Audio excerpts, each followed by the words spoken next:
Oh my gosh, look at that timing, and everyone comes in as planned. And it's amazing. So with that, wow. We didn't have any hard lines fail right before stream, which allowed none of them to get in. Technology works fantastic, and we are gathered here today. I mean, actually, all right. So I'll restart us and reset us because it was a gong show getting in to stream today. This whole thing started with a tweet, and it was someone tweeted it out, which was what was your first interaction with a goon at DEF CON who really had an impact on you, who touched you mostly appropriately in your heart. And what we wanted to do is we started talking about it and realized that there's a lot of people who had a lot of impact on us throughout our DEF CON stories. Not just goons, but some contest runners and just individuals we've met along the way. So we wanted to get together. We wanted to talk to them. But mostly we wanted to talk about who has touched us the most at DEF CON. Does that capture everything? That would be Gulo. Gulo was the first and only one to touch me at DEF CON. So I created a list because I decided not to sleep at all last night, and Gowry actually made it on the list. And the only thing I put down for Gowry is he taught me the warmth of a man on a cold night. Oh gosh.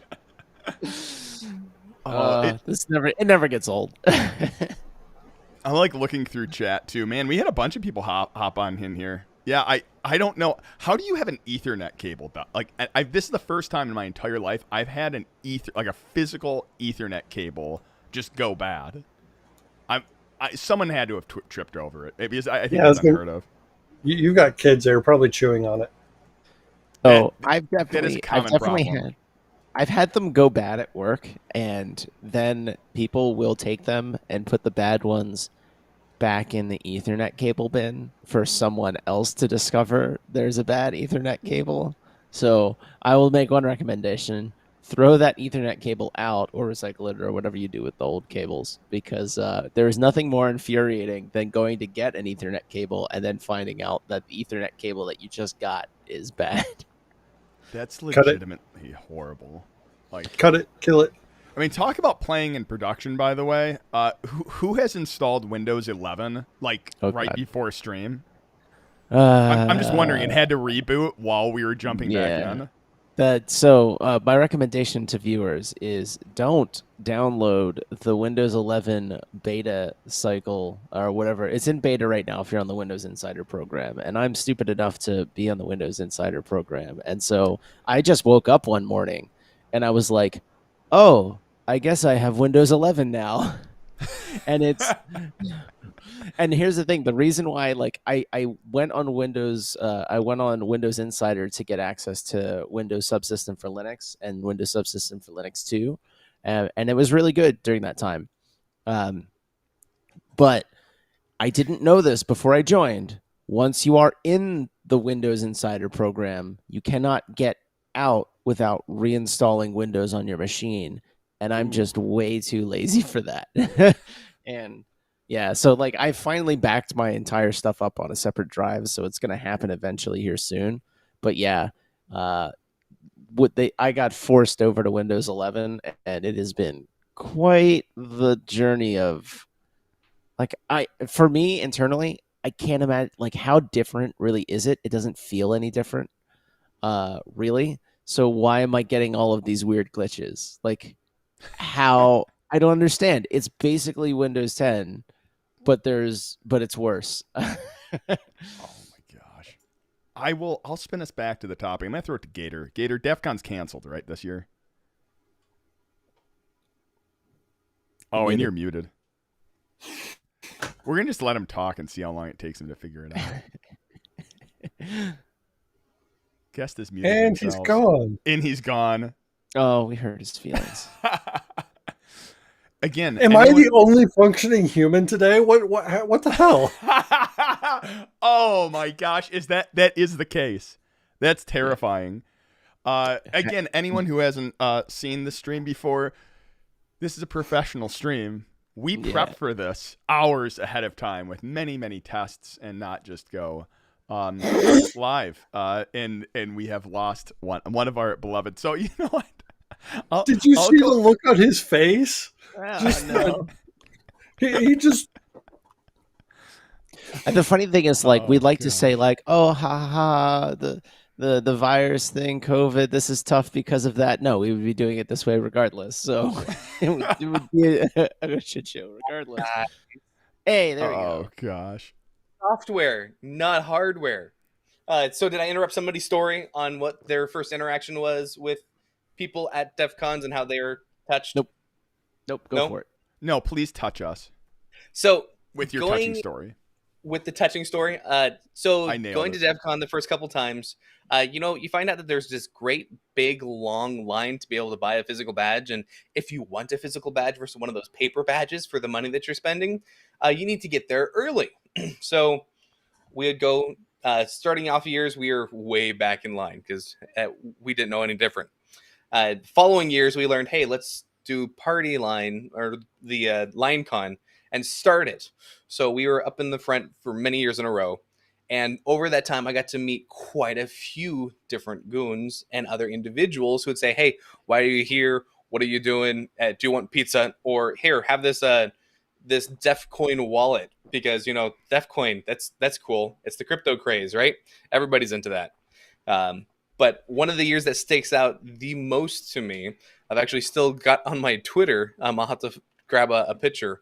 My one of my younger brothers was just turning 21, and he was there with us in Vegas, and we were at the front of the line, and we partied with a couple of goons, including Cannibal, and it was his first time socially drinking, and that was hilarious because that's where quite a few of my DEF CON stories came from, including the purple hand that I've talked about in the past, including somebody faking actually drinking, just making their Adam's apple move to make it look like they're actually doing something.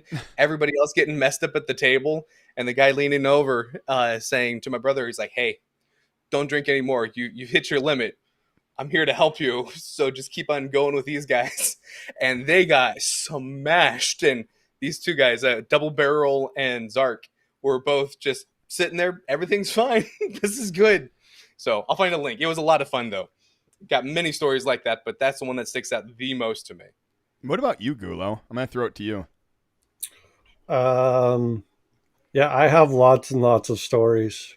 I couldn't tell you any of the orders that any of them go in, but as far as a goon goes, I'll tell one about Queeg.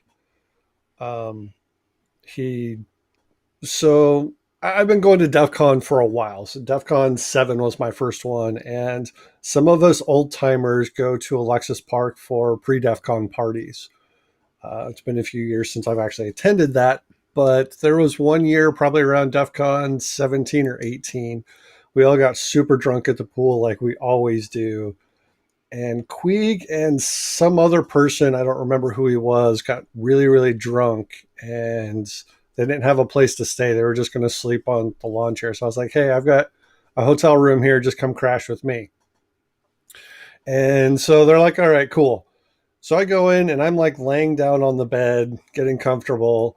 And the other dude grabs the couch. And then Queeg, who is in the pool in his overalls. Now, Queeg is this big white hillbilly guy. He's in soaking wet overalls in the kitchen. And all I see are wet overalls fly across the room from the door. And a scream and, oh my God, why aren't you wearing any underwear? Queeg taught me how to barricade a hotel room door for my own protection. I physically moved the dresser to block the door to make sure I was safe. Oh, buddy, that's it's never a dull Hilarious. with Gulo. Incredible. I think my first goon experience, I mean, there's a couple ones. One kind of even predates. This is like Leap Bunny, who this is like before he was a goon. He was one of the original ones who like introduced me to the con. I think the ones though I found aren't any goons specifically, but it's always the security goons. Like everyone everyone sees the security goons as like these big, like angry guys. And oftentimes my interaction with them was they were like high-fiving goons. I took, again, probably not the best thing to do this year, but in years previous, like it was just a random goal of Darknet was how many goons can I give a high five to? And usually it was the security goons, which tended to be like, you'd give them a high five because I think they're expecting they'll always have to be the ones to push people into line. And oftentimes you went up to them and you got to talk to them, and their stories were the interesting ones because they were the ones who had been gooning for like 15 years at that point. Like, but the security goons, for one, I feel like an unsung hero throughout. You do get all different types of personalities, but for the most part, I've always had really good experience with the security goons. So, I've got one. So, Flea's a security goon, and he taught me the difference between work and play. Now, I love Flea to death, but if I see him in a goon shirt, I avoid the crap out of him because because he has even zero more technical. He just got zero technical questions. Flea must be Right. watching the stream. can you guys see me? Am I still here? Yeah, we we're can see we're you good now. Okay. So Flea, I love Flea to death, except for I hate him when he's gooning. Every time he's got a red shirt on and I see him, something bad happens to me. I get yelled at, I get in trouble, just something goes down. And I avoid him. Every time I see him in a red shirt, I just run. But when I'm out drinking with him and partying with him, he's the life of the Fine. party. Flea's freaking awesome. Avoid the crap out of him while he works. Flea taught me the difference between work and play. He is evil at work and just a badass while play. Nice. Man. Okay. I feel the other one. We talk about unsung heroes and whatnot. Like outside of the goons you see up in front, there is an incredible amount behind the scenes. Like, and it starts like way ahead of time. Like the call for paper goons and the party goons, like ones who set up so much of it and schedule out. That was the one where like I got a little piece of it when I started doing like Darknet contests. Like, oh, it's year-round planning. Like the conference ends, we wait a week, and then we start planning. And the same thing happens at DEF CON. Like, even though like for my long tenure as a goon, not doing it ever, but like it's been like 2 weeks since the decision was made, and then like all the communication happening up to the con is just mind-boggling of how much there is. And it makes it warms the cockles of my heart knowing that they're just as disorganized as we are at times. Any big event like this is going to be like that. There's just so many, especially when they don't know exactly how many people are going to show up and how many people are going to show up who aren't pre-registered, right? So that like they have to literally plan for chaos. And also it's a hacker conference, so by definition they have to plan for just pure chaos. My favorite thing at the end of the conference, when they put up the stats about what happened on the network and how much data was passed around, that's always mind-boggling to me that their NOC can, handle the amount of traffic and the maliciousness of the traffic on, especially the unsecured network, that they actually manage that every year. And there's like the thing that people I think don't really understand is you see the security goons out, you see the presentations, you see all of the organized stuff. You don't see the behind the scenes. And there are so many people behind the scenes. Like the one year when I got to poke my head into the NOC with Gulo, I was like, oh my God, there are so many people who just basically never come out on the floor and are just there in the background working tirelessly to just keep the conference going. And I have to imagine it's only gotten more chaotic since they've started putting it on Discord. So like the Riverside and making sure all the bots are taken care of. I'll jump into Gulo, but just talk about the NOC really quick. Is like what's crazy to me with the NOC is it is fully their network. Like there's not a lot of like existing infrastructure when they go. So they're throwing up their own access points, their own hardwires. Like that was like an interesting tidbit I needed to figure out this year with uploading like 4K, because everyone wants to see the hacker conference in 4K. I don't know why I edited it, but either way, is I need a hard line to upload, and it hit me. I'm like, sheesh, where do I get access to a hard line? Like in talking to them, like they run their own hard lines at DEF CON. Like I don't know why that like never like I realized that, but even before the conference begins, up on ladders, throwing up access points, and like what baffles me is how stable the knock is. Like it is a lot of people on this network, and hearing not only like here's all the security we did, but like here's the number of port scans and deauths and blah blah blah. And I am so thankful for WPA3 when we no longer have to worry about deauths. Yeah. It's gonna be a magical experience. Hello. So, a behind the scenes goon, I know Butter Snatcher. I've known him since his first DEF CON, and he's a quartermaster goon. He lives in the quartermasters area, and when you need gear, he's one of the ones that you can go to. And it's been great knowing him because I've been hanging out with him since his first DEF CON, and we go to parties occasionally. But working at the Darknet, having someone in the QM that I can go to has been a godsend. But Butter Snatcher taught me that you can have a goal at con and actually achieve it. The very first time I met him, he's like, I'm going to become a goon. I want to be a goon, and I'm going to goon. And he's been going for probably 10 or 11 years now. And he's been a goon for, I think, 8 or 9 of those. Wow. I think it was his second DEF CON was when he finally got approval to become a goon. And then his third DEF CON, he was actually a goon. And he's been doing, I think he's been in QM ever since.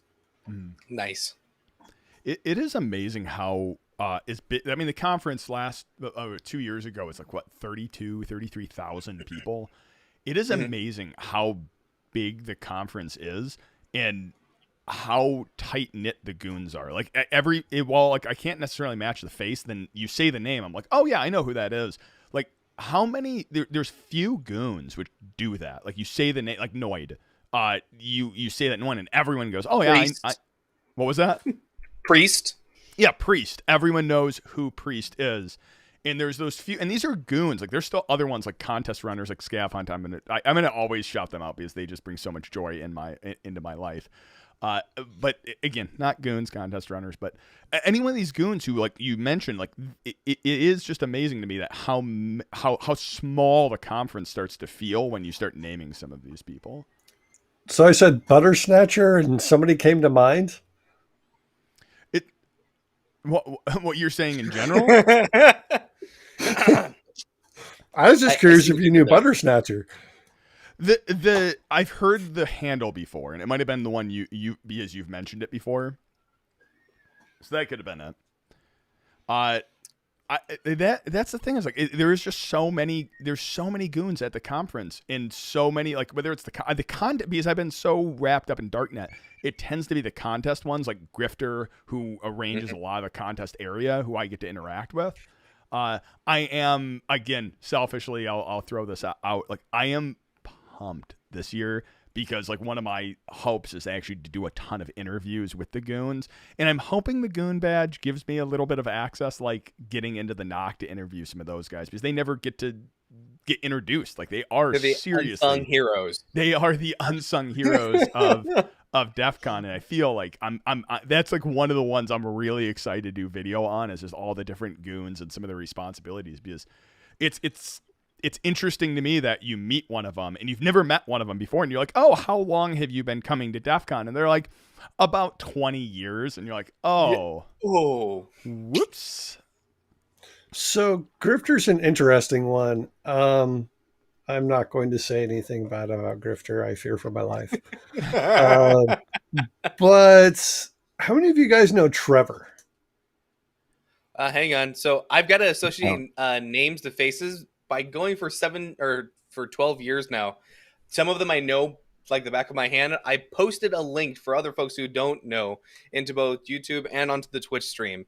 And they have most of the goons online with their handles, maybe not with their faces, but with their hacker icons as well.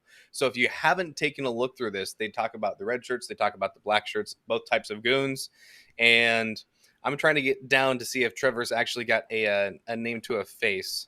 I do not see him. I do not see him on the list. I don't think Trevor's going to be on there. So Trevor wasn't necessarily from DEF CON. He was from DerbyCon. And he was the roach that was in Grifter's Milkshake. Oh, and no. they had the whole meme of Trevor forgets. They were outside. I forgot the name of the burger joint, so I'm not going to like throw one under the bus. But they actually held like vigils, and Trevor taught me the power of hacker memes. They pretty much shut down this restaurant, which is a chain, with how many people set up a vigil. There were candle night vigils. There was a music video that they created. There were t-shirts of Trevor Forgets. And it was just this cockroach that was found in a milkshake. And it turned into this massive thing that lasted for a year or two. It's hilarious. And I just remember the tweet from the company. They finally reached out to the community and was the only. Oh, man. Oh, We're no. going to continue with the technical issues. A grifter must be. I'm still here. I can still hear you guys. No, That's you're back now. Jump back into it. Okay. Yeah. The only thing that the company responded with, or that I saw they responded with, was please stop. And it was in a single tweet. Yep. I mean, that is the exact opposite that you want to tweet out. Because that's how you just crank by the it to way, 11. It was let's see, Trevor Forget. I'm posting a link both on Twitch and YouTube for all the hashtags for all of those. The video is awesome.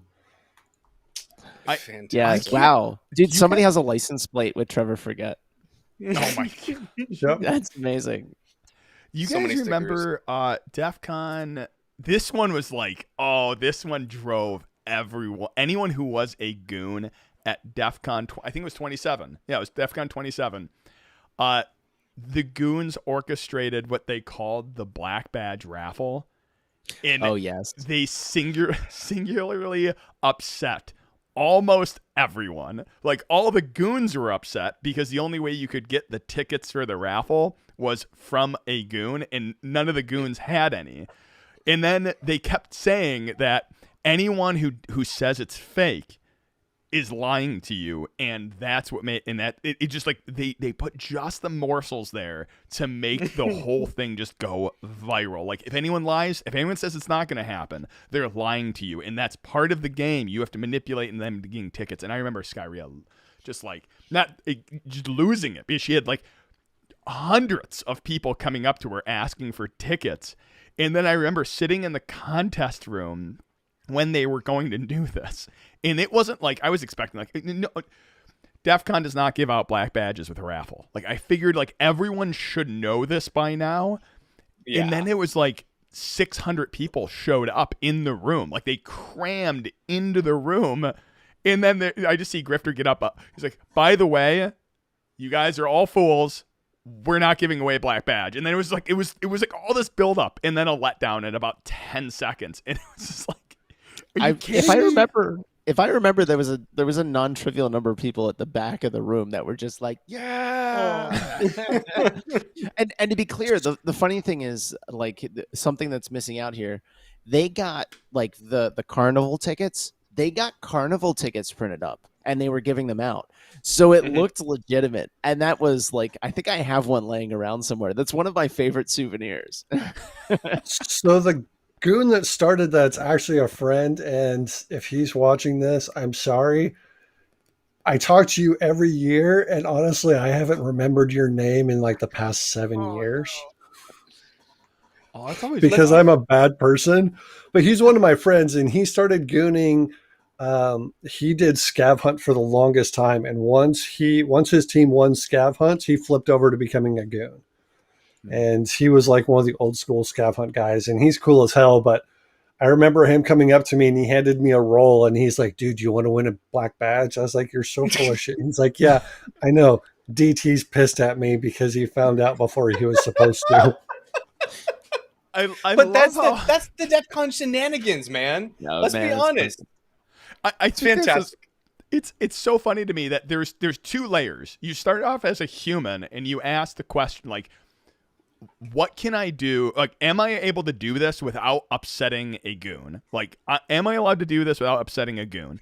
And then you get to contest status and you go, okay, are we allowed to do this without upsetting a goon? Or like, how can we do this and make sure that we're not upsetting a goon? And then it goes beyond when you're a goon, how can I do this and not let anyone know it's me?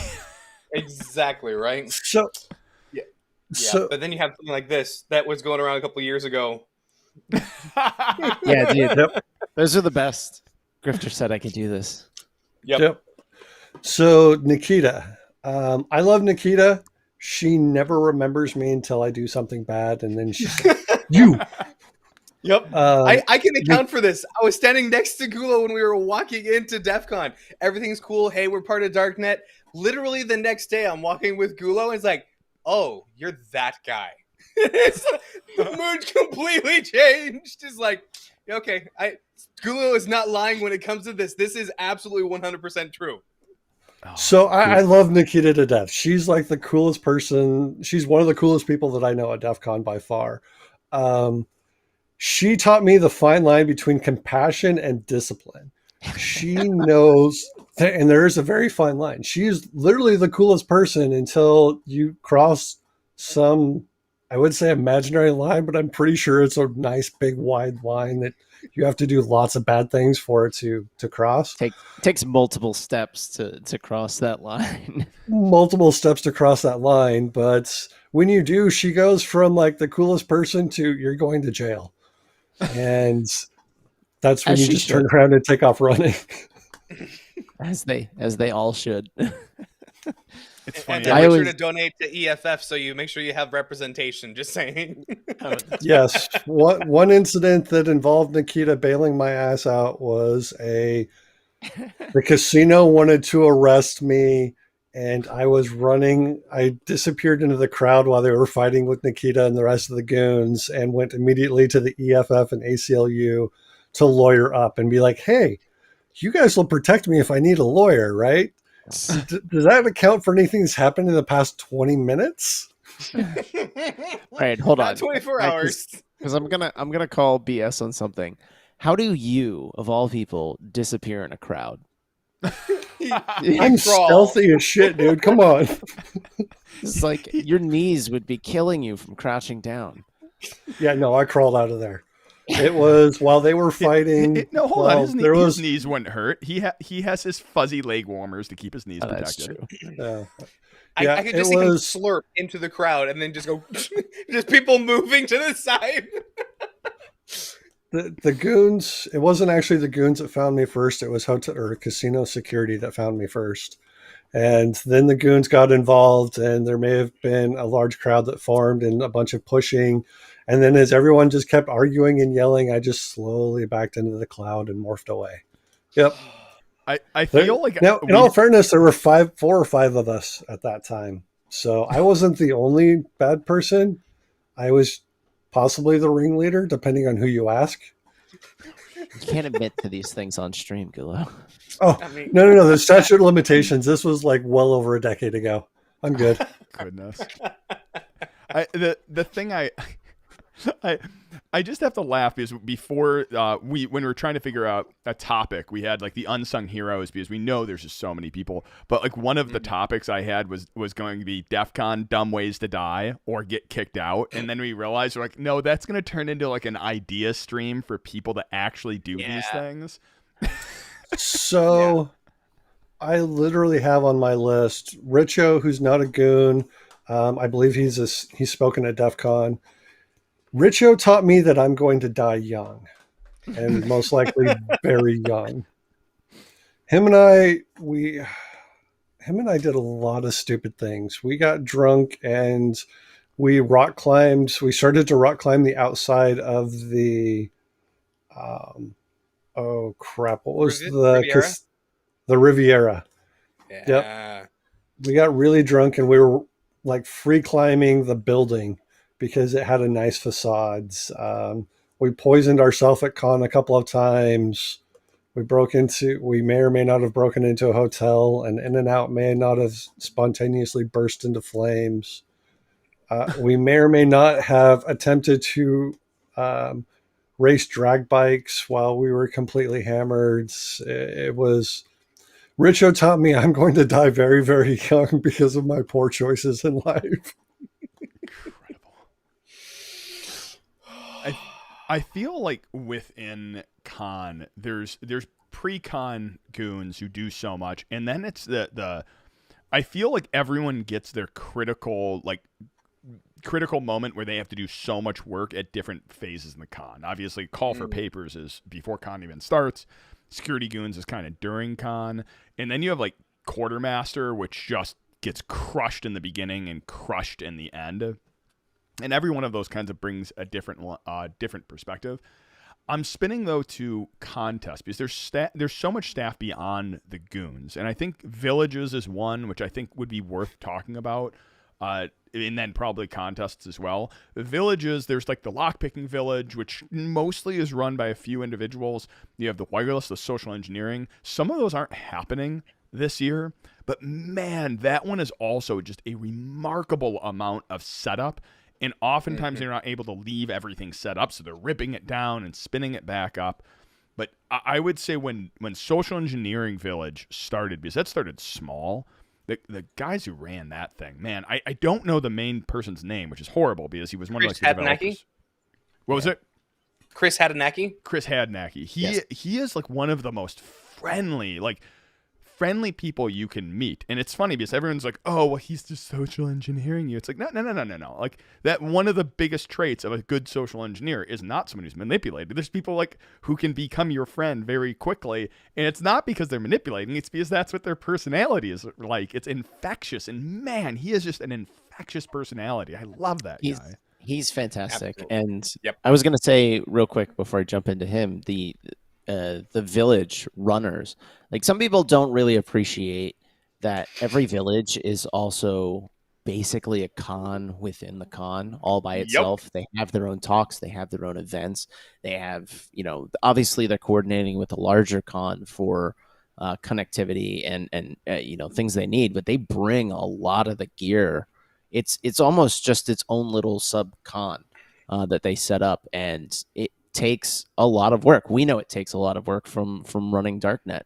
But yeah, one of the guys that I've had steady interactions with over the years, actually Chris Hadanagi, and he's exactly right. He's the friendliest guy ever, but he tries to keep like he has private events every now and then. I think the one year they had Mitnick show up and they did a whiskey tasting with him, and they had private invites to that. And I social engineered my way into that by forging a badge with the private invite to get in, and then, drank their whiskey. And I missed Mitnick, unfortunately. But it's funny because I'm hard to miss. So he recognizes me and he came over to chat with me. And I was like, hey, he's like, hey, how did you get an invite? I don't remember giving you one. I was like, mine's fake. And he's just like, he was just like, of course, this is perfect. Like, why wouldn't there be fake badges in here? Like, all right. Oh gosh, what DEF CON was that? Do you remember? That must have been, what is it, 29 this year? That must have been DEF CON 26, 25, okay. Something like trying that. To figure out, did he smell you before he saw you?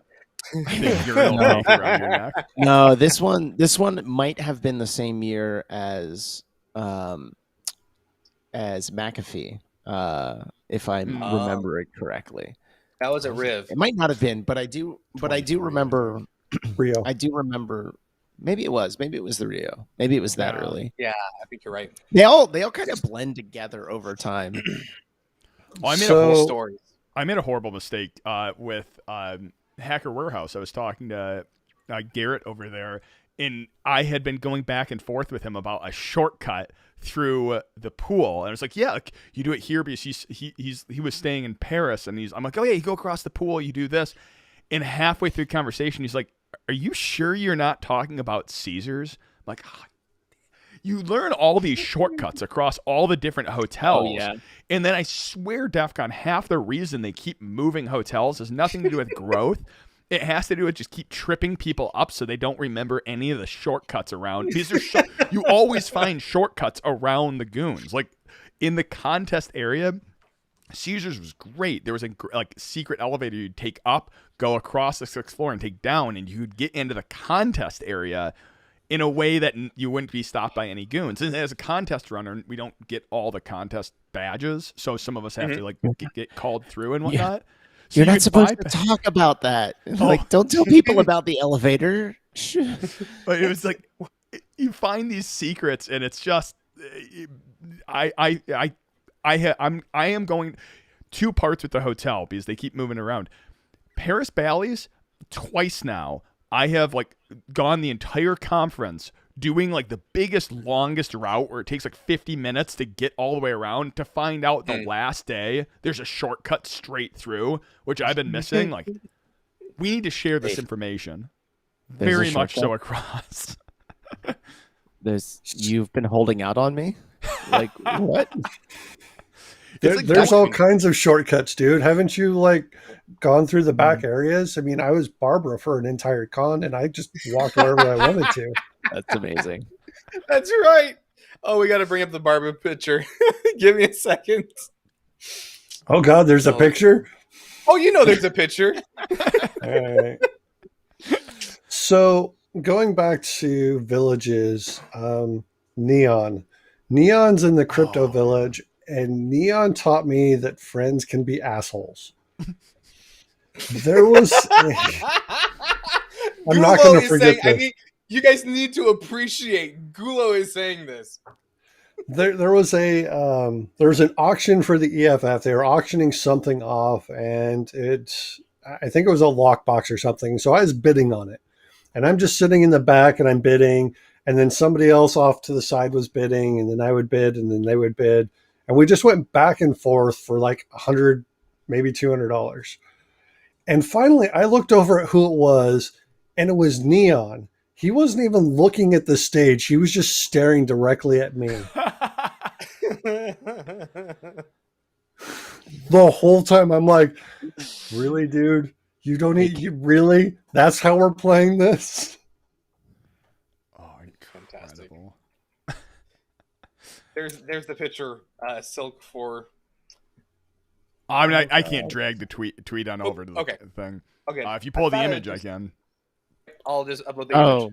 Yeah, he has the Barbara. I forgot about that.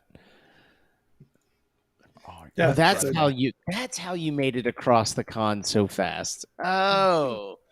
Yeah, there's all kinds of back doors and stuff. There's always what back picture? doors. Oh yeah, I remember that one. Yeah, I think it was Skyria or Bunny that one for me, and they're like, "You're going to be Barbara, and we're going to find you the entire outfit. We're going to get you the whole bellhop thing and everything." I was like, "Yeah, I'd totally wear that." Yeah, you can see it. It's on his lanyard there.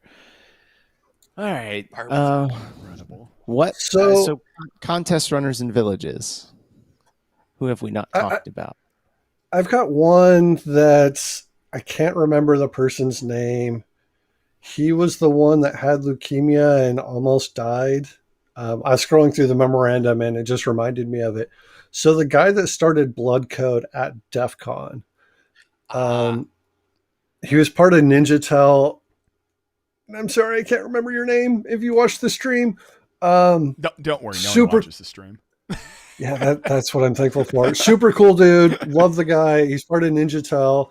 And he went up on stage and he's like, "Hey, I haven't been around for a little while. It's because I was sick. And this year I decided to do something a little bit different. And we're doing a bone marrow test to see if you can be the match. And we're also doing a blood drive at DEF CON, which we've never done before. And just so you guys know that this is what happened to me, and I almost died, and He kind of goes through his story, not to like belittle his story. Dude went through a lot and complete badass.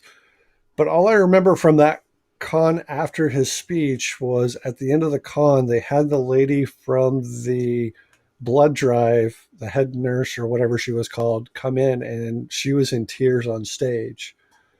We had filled up every single refrigerator and van that Vegas had. They actually drove in more blood drive buses from out of state, out of city, because there was such an outpouring from the hacker community that we just filled up everything everywhere. There were thousands and thousands and thousands of us that donated blood and did the bone marrow test to be the match. And the outpouring of the community, yeah, we're hackers. Yes, we can be assholes. But when it comes down to it, if someone needs something, we're all there. It doesn't matter where you're at in the world, what your issue is, like the darknet. If I ever was in trouble, I probably wouldn't reach out to the darknet, but they would at least offer to help. Thank you for the love there. I can feel. Yeah, I was gonna say, all right, under the bus we go. I'm like, there's certain like assassination attempts and stuff that you guys probably wouldn't be cool with. So I got a whole other group I'd talk with. So, we're just trying to make sure that you're okay. That's what it comes down to. And let's be honest, like with this last year and a half, there have been times that we've reached out to operatives and we've reached out to agents saying, hey, it's been a little bit since we heard from you. Are you doing okay? And then we get worried when we can't get a hold of them. And then they come back up on the map and it's like, hey, they're all right. Because we're doing this thing at DEF CON, when we're talking about loving your hacker family, I still don't know most of these folks' real name other than Silk here because it's like on his channel. I still go by Silk because that's how I've known him for the last 12 years. And it's the building of that family as we're working together on some crazy stuff leading up to the conference, the craziness of the conference, and then afterwards you end up building that family relationship. It's absolutely awesome. I was go ahead. So I've got one small story about Bunny and Skyria. We're gonna get in trouble now. No, this one's actually heartwarming. So out of the Darknet people, I'm the one that dies the most often out of everyone, and everyone just assumes that I went to jail or I died. And there was one year, I guess I didn't respond to anyone for a while, and I showed up at one of the Darknet meetings, and Skyria had a box, and she like threw the box on the ground. She jumped over the couch, and she came over and just gave me a giant hug, and she's like, "Oh my God, I thought you really were dead this time." I was talking to this about this to my friend last night about what makes DEF CON different than other conferences, because I mean he's a professional statistician and he's been to a lot of large like IEEE-esque or mathematics conferences, things like that. And over the years I've been to academic conferences, there we go, and people have this perception that DEF CON is in some way like that. I mean, you could even say that Black Hat is like that. Maybe Black Hat's more like that, but DEF CON it's also not a free-for-all party. It kind of is, but it also is, 4 days of people showing up to learn things and teach each other. And the thing that I would say is different is the aspect of what Gula will always say, which is people show up and just start doing things, and then it morphs into larger things. Like, I think that's basically how villages came to exist, right? Someone just went, I have an idea, and then they did one, and then the next year, like 4 new ones. And in a lot of cases, there's no businesses running these, or there might be a business, but they're not like making money off of running the village. They're really just putting stuff back into the community, and they're investing stuff back into the community, which it all comes back around. But with a lot of the staff's in it to run year over year, largely because they want to do it, not because it's a full-time job, not because it compensates, et cetera. And that's one of the things that I think people miss, and why we say they're unsung heroes, because the people that dedicate, the time and effort to running the villages year over year, running the contest year over year, running the conference, being goons. They're not doing it for any reason other than they want to continue to see this grow and continue enjoying what it is that they've created and not let it be co-opted by business, and keep it as fun as it is. I'm sure Gulo has a statement on that. So I've actually got an example of this. So a rose for Benny and Mouse, married couple. I remember meeting them in that hardware hacking village when their very, very first con.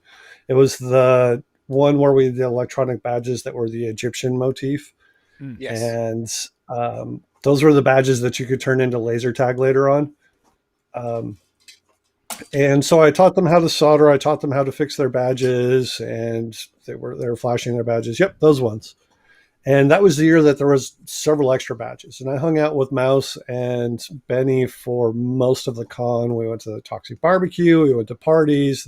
They were just kind of everywhere that I was. And I remember at the end of the con, there was a bunch of those extra badges. So DT was like $20 every badge. We'll sell as many of these as we can.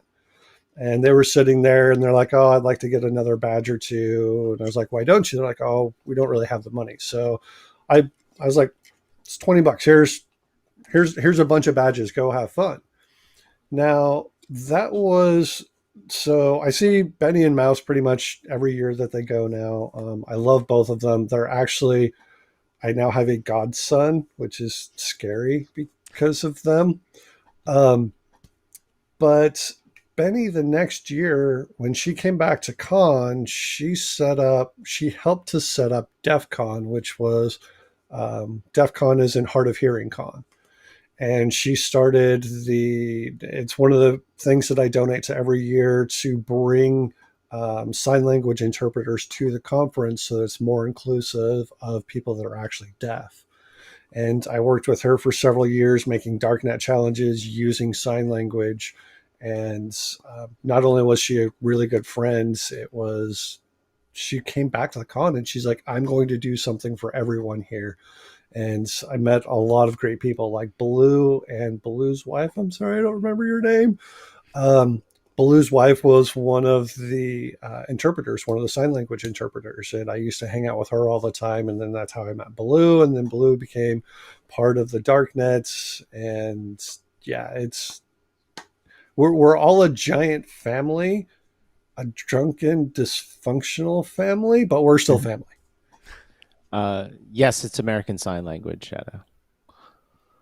Yes, as opposed to what I swear was used during one of the Darknet challenges where it wasn't ASL, and that took hours to get around. You're a terrible person, Gulo. Hard enough to understand what someone's saying with ASL, let alone finding out there's other languages out there of ASL. My bad. I think spinning back to what Gowrie said, because I think it is so important, is I think what makes DEF CON different for me is it is the community. I mean, I guarantee this year, like one of the things I'm planning on doing is doing like just a ton of interview videos of meeting people and asking like, what is your handle? How long have you been coming? What are you doing here? And then what keeps bringing you back? And I will call it now that fourth one will be answered over and over: the community, the people, because you can learn hacking or lockpicking or whatever other places. You can go online, you can go on YouTube, you can buy your own tools, but it's always the community. And I've been to other conferences, and I've never had that sense of friendship and people who just have gathered around. Like even like you get outliers. Like you get people outlying. Obviously, like you get that many people. Obviously, there's going to be arrogant people, and there's going to be jerks, and there's going to be that. But like you have this core group of people, and especially in this hybrid model, when you have people saying, "Hey, I'm not going to be able to make it this year. Hey, I've made this decision. I can't go this year," and you have strangers who are going to DEF CON, not like, oh, blah, blah, blah, you're being ridiculous. But you have people gathering around him like, dude, you're going to be missed. You are going to be missed. But man, look at DEF CON 30. We are going to have a massive reunion, and I think that's what's so exciting is that it's it's a different community. It really is. Yeah. I completely 100% agree with you there, because I had never found my people until I headed to DEF CON for the first time. It took me a year or two to understand that about the community, that you're able to ask those questions. You're able to say, hey, I don't know this. And there are people there willing to teach you. And you make lifelong friends. I still talk to Egypt, which is one of the guys who, bless his heart for actually talking to us nerdy white boys when we were in line for the first time at DEF CON. He was awesome. And he's like, so this is your first time. Welcome. Here's some tips and tricks that I want to tell you. Just keep to yourself, learn as much as you can, and don't talk too much. And that helped me the first year. And then continuing to do the whole badge or getting in lines and just talking to people was a fantastic way to get to learn about the community. Being able to bring something to eat, bring something to drink, get a game that you're working on. The folks who did Whose Slide Is It Anyway? Or Hallway Con, to where they literally brought a projector, a mobile rig, to where they would go up and down the line saying, hey, who wants to give a presentation? We're here for so many hours anyway. What subject do you want to talk about? You can reach out and meet so many different people from so many different subcultures, and they get along. You can have multiple types of parties right next to each other, and it can be for this type of group or that type of group, and it doesn't matter. Everybody is there having a fantastic time. And while we don't necessarily remember all 30,000 names to faces, when you end up getting back to the con, you're like, hey, you, I remember you. How's it going? Let's sit down and let's have a drink. Or if you're not a drinker, let's talk about how life's going. What do you want to tinker on? What new gadgets did you get? Let's jump in and catch up. I totally love those interactions where you walk up and you're like, hey, you're that guy. And the other person's like, hey, you're that guy. I remember you, but who the hell are you? Yep. It's like, here's my name tag. Just in case, I'm just going to give you a quick out, right? I'll put the tag right here. And I don't wear any identifying information on my body. I'm Barbara. Exactly. Hi, Barbara. I think what's so funny with it too is it's not other conferences. You have that awful surface level talk. Hi, I'm so-and-so. Hi, I'm so-and-so. How has your year been? What do you do for work? How's that going? Like you don't have those conversations. One, because either A, you don't care. Two, you have like certain subjects that people aren't going to commonly answer. Like, oh, I work at this place and I do this. It jumps into immediately like, what are you on the way to do at con? It's always like the conversations are always, what are you doing at con? Like, what challenges have been exciting? Like, what are you doing that I'm missing out on? And you have that fear of missing out at con all the time because there's always cool things going on and you can't miss it. And kudos to con and DEF CON and the staff who foster that, because while it's a hacker con, it is our con. They've always worked to foster that. Even with new goon selections. They acknowledge they just need a friendly goon group. Like they have a complete group of goons whose sole job is just to go around, be there for people, communicate with people. If someone has a problem, go up to them and then they can try and figure it out. Like kudos for them to foster that. So I have a list of a ton of people, and there's not enough time to go through all of them, but all of my list is insert handle or brief descriptor of person whose handle I can't remember taught me X. So my entire list is all based off of someone who's taught me something. And like a good example based off of what you guys were saying with Dan Kaminsky. Dan Kaminsky taught me that teaching was fun. And I miss that fool so much. But his whole thing was, you could sit down to a group and just listen to what they're saying. A lot of times you may even understand what they're saying and start asking questions or say, hey, have you tried this? Have you thought of this?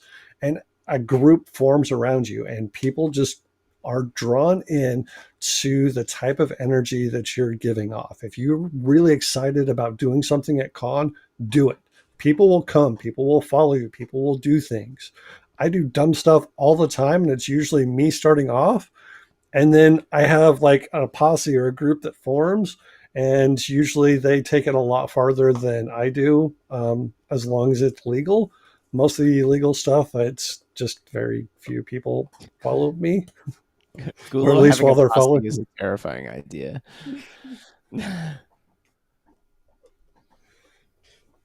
So But going, yeah, go ahead. the entire con is based off of learning something and building this family, building these friendships. Um, so many people. That's You've got the goons. So we've been talking about goons. We've talked about people in contests. We have people like DJ Jackalope. DJ Jackalope taught me that different types of music can move my soul, can touch my soul. Oh, And she is such a badass at what she does. She's just phenomenal. I love her to death. And she is so very talented. But there's an entire section of, well, as Silk's been saying, you've got quartermasters, you've got the people that are doing reading the papers, you've got the knocks, you've got security goons, contest goons. There's so much that goes into the con, but it's not just the people that are there. And I will say that I do know a handful of goons that say they only go for the food vouchers. Arts and events. That's the other one. That would be DJ and all the DJs alone, but then all the art in the conference too. Yeah, all people the like artistry. people like Hackajar, Lil Ginny. You've got crap. As I start to blank out on people's names, Penny. Penny's a burlesque dancer that I met at con, and she's part of the distraction team for Crash and Compile. I love her to death. Every year that I see her, we have to go out and get drinks because she is so cool. You've got people like Specku. Specku goes through and builds freaking awesome ass robots and weird biomechanical gear, and she set up like an entire robot dance army for a party at DEF CON one year, and it was freaking awesome. Absolutely. Man, I probably there is so many people to thank. I'm freaking pumped about this next week, whether it's virtual or on site. It's going to be fun. I think that's probably the spot though to go ahead and spin back around for a final list of comments. So with Gator, you want to kick us off? Sure. This has been an interesting last year and a half. I'm looking forward to DEF CON, even though it's just going to be remote for me. Look forward to seeing you guys online. The case file has been kicked off. The first batch of badges have been sent out, and we're just continuing to kick ass and take names. Loving seeing all the new people jump over into that and learning so many new things and seeing how our community is interacting with them in a positive way. Love having new members come in. So even if we're not able to physically get there in person to see you, welcome to the community and continue to love your hacker family. I am definitely excited. I know we have a couple of watchers that are coming to DEF CON for the first time that are going to come hang out with me and Silk in person, and I am stoked for that. Yeah, I mean, even the past month in the lead up to the conference has been, we have our panic team on the Darknet team that all they do is they count down and they figure out, what is going wrong and what has to be fixed right now. It's been fun in the lead up, not having as much of the panic team this year because there's not as many moving bits, but at the same time I fundamentally miss that feeling of, oh god, we're about to start con in 3 days, and it's landing this weekend where I'm just like, oh crap, con is in 3 days and I haven't put my go bag together. So I'm like, now I'm making my own panic team. I can't wait until Wednesday when I fly out to see you guys. So Gulo, what you got? Breaking the law virtually is so much harder to have a scapegoat for, other than the fact that all of us talk on Discord all the time and all of these guys keep clicking on all of my links. So I have plenty of rats out there on their systems that are protecting me. So thank you. You can't just remember, the base rule of everything is you can't be blackmailed if you're proud of it. Yes. That's a good point. Where's my scav hunt one? That's what scav hunt taught me. Scav hunt taught me to be who you want to be and never be ashamed about it. And damn it, yes. I will double down on that comment. Scav Hunt specifically has taught me that every year. I've never even played. I've just been in the same room as them, but seeing the sheer amount of joy in dancing, just it's a beautiful thing. I have no idea what next week is going to look like for the stream, for videos, for content. So thank you for going on the ride. Hope to see you in person, otherwise virtually. Thank you for watching, and hack on.